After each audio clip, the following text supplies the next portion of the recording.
So because our last recap of Lost was too long, we're going to compress it down to this episode to 2 minutes or less. Ready? Yeah. Okay. Go. So nothing really important happened until the last 15 minutes. That's what I figured.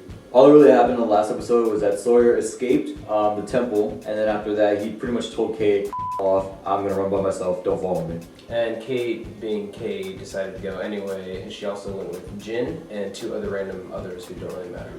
Turns out that leader of the temple, the Asian guy, Dogen, he starts torturing Saeed to pretty much find out what's wrong with him, and it turns out he's infected. We don't really know what that means. Big surprise. Right.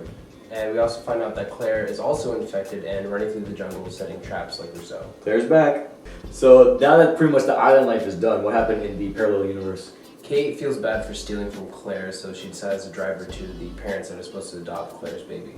Turns out the parents don't want her. Claire starts going to labor. Kate drives her to the hospital, and pretty much who do we see? Ethan's a doctor. What the?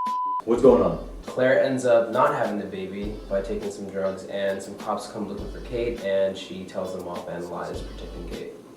That's essentially all that really happens in last week's episode. So we found out what Kate does. Nothing. Nothing at all. Tune in next week when we go ahead and recap the next episode of Lost. Subscribe.